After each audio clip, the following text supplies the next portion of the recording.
Hey guys, I am here to do my 8-week video. I'm actually 8 weeks and 1 day today, so exciting. That means it's only 4 weeks until, well, 3 weeks and 6 days until 12 weeks, and I can kind of be a little bit more rest easy and know that, you know, things are going fine, and I know there's still chance of unfortunate things happening, but I'm going to put that out of my head and just hope for the best and stay positive. But I'm feeling really good. Well, no, I'm not. I'm feeling really positive about it. Yeah, about the not feeling good. Morning sickness has definitely arrived. I have been feeling morning and evening sickness still, but more so during the day. That's fun. And it's more so, like the other day I was pretty much confined to the lounge. I couldn't get up. I was walking like bent over, just feeling sorry for myself, and unfortunately the TV was my babysitter for the day for Jackson because Wade was out of town, and I was just feeling not good. I ended up going to the shops to do some food shopping, and it got to the point where I was going out to the car park, and I was thinking, okay, where am I going to throw up? Can I do it inconspicuously? Can I do it in my handbag, in the gutter? What's going to make it look like I'm not gutter trash and I'm like a drunk mother with my son? It kind of got me thinking, like, you'd think with all the morning sickness around, with women out there, and a lot worse than myself, that there'd be just women just throwing up left, right and centre. But they either must control it or they must just stay home and get someone else to do their food shopping. So yeah, it hasn't been good. I mean, things that kind of help it, weird things like, if I'm at, I don't know, like things sometimes that I can suck on, like little lozenges or lollies. Not lollies, but they have to be a certain type. I'm really picky with that. Like at the moment there's these like little apple ones that I think soothe my belly. Adversions, everything. Like one day I love toast and I'll have like 6 pieces, which I know is really bad, but you know, I won't have much of anything else. And then the next day I look at it, I'm like, oh, I can't believe I had toast.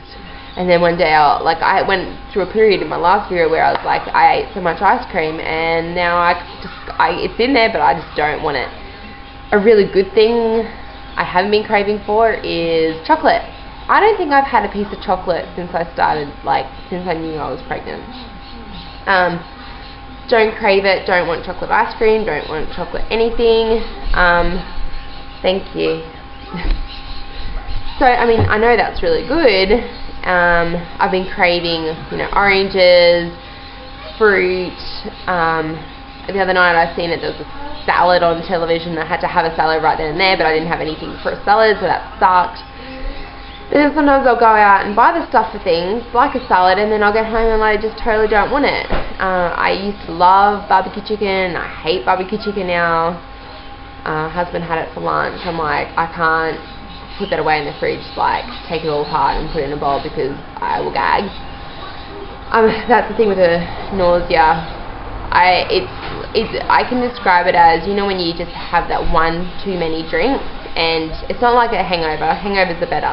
Because when you have that one too many drinks when you're out or whatever, and you think, shivers, I shouldn't have had that one extra drink because now I feel gross and sick and I think I'm going to throw up. That's what it feels like all the time. So that's not fun. But I know it's different for everyone, but that's just how I can describe it. So I have gagged, I have dry reach, but I have nothing has come up, and it's really hard for me to throw up. So I don't know, it must be a really strong something in there for me not to want to, or me not to throw up. Sometimes I just wish I could, so it would just be done with. Working has been hard just because I've either been tired or just bending over the counter and be like, I feel miserable. It's been good though, in the sense that when Jackson goes to daycare and I haven't had to work the full day, I can just come home and chill out and just have a little rest. Like, I try and take a nap where I can, because I never used to nap. Like today I had 2 hours when Jackson and I fell asleep, and it does help. Because I know when it gets to night time and it hits at 7, 8, 9 o'clock, I have to go to bed, because if I don't, I start feeling really sick. So I've kind of talked about my food cravings and aversions. One good thing about the pregnancy, I suppose, is, and I know my husband will agree, is sex drive. I had this in my first pregnancy, but only in my second trimester when I was like a horny little teenager, wanting it all the time. And it sucked when he was away at work. So, and it kind of sucks now. And because Wade, if you don't know, Wade works like away 5 days on, 4 days off type thing. I'm kind of bending here. So that's a good thing. Although I know my second trimester last time with Jackson, as soon as the bump started showing, Wade kind of got, I wouldn't say turned off, but worried, and knowing that there's a baby just there. You know, so that, I wonder if it's going to be the same this time round. By the end of it, on my last pregnant, like when I was pregnant with Jackson, I got really shitty. I'm like, just do it already. Hi, you say hello. You like kisses? Thank you. With your milky hands. Yum. He's kind of watching Mickey Mouse at the moment. No, it's not me. So that's one good thing, yes, sex drive. And I've only put on 1 kilo, but it feels like more. You know, I was tired. I put on, watch out, watch out. I put my jeans on today, and they are definitely tighter. So that's kind of sucky. I'm not going to worry really too much about it until my second trimester, until I gain my energy, back, and I stop feeling sick, because it's just useless at the moment. I'm kind of eating anything, if it's bad or good, just to get me by and get my stomach to feel better. I've had weird tastes in my mouth, which is really annoying, because then it makes me eat something, then when I eat something I feel sick, and then I think I wasn't even hungry and I ate something. Am I hungry or am I sick? So that's annoying, not knowing if I'm hungry, because I haven't actually had that hunger feeling, it's just that sickness feeling, and I'm like, okay, well maybe I should eat something to maybe help it, and then it doesn't help it, so I'm confused, I don't know. Energy obviously is not there as much. Yeah, that's about it. I'm just going to show you the belly. I'm sure I've left out something. Food. I should have mentioned it last video. They're bigger and more sensitive, and even if I go like a jog or something, there's more bounce there or something. Like it's definitely fuller. So that's really exciting. That's what I wanted, because I know with my first pregnancy that was my first symptom. I've even actually, I don't know, I'm sure ladies who have been pregnant before and they've had a kid, I've even been in the shower to like squeeze it to see if any milk will come out, but nothing comes out. Because it feels like there's milk coming in, but it's not. Like it feels like when I was breastfeeding, even that soreness sometimes when it gets like quite heavy. Anyway. So I have eaten today in the afternoon. It's like 4 o'clock, so might bear in mind, take this off.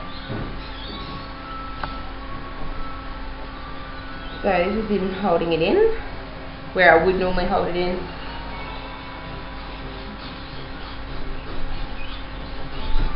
And this is it. I'm going to just start leaving it out, I think. Is it holding it out? I look like I'm 9 months freaking pregnant. That's my scarf, my cesarean scarf. So you can see that kind of round uterus. And you can definitely see it sticking out a bit there. You can see my stretch marks. Jackson, where's the baby?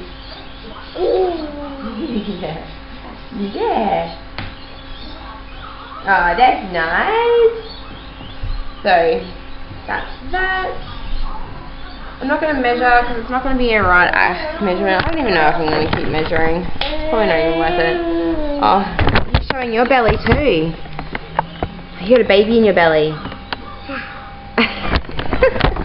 Really so nice. Anyway guys, I will talk to you in my next video, which is going to be in 9 weeks. Thank you so much again to my new subscribers. It really does mean a lot to me that you want to kind of follow me on my journey. And yeah, if you have any questions, one thing too, I went to my doctor the other day. He set up an appointment to my OB. I've never had my own personal OB before.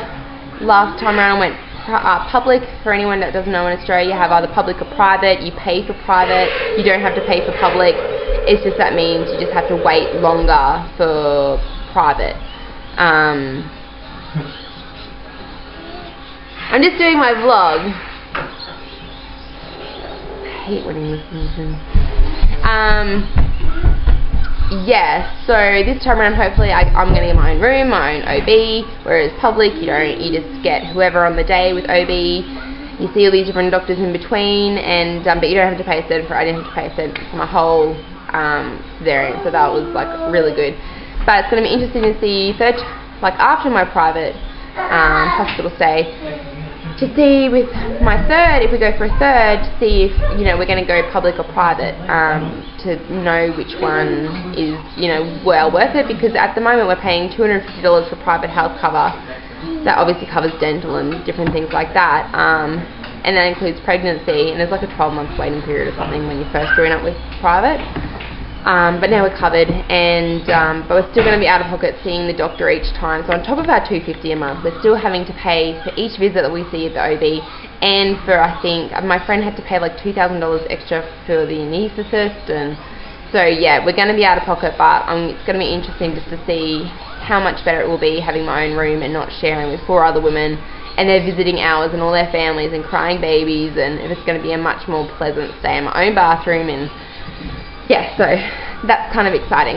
Anyway, thanks for watching, and we'll see you next video, 9 weeks.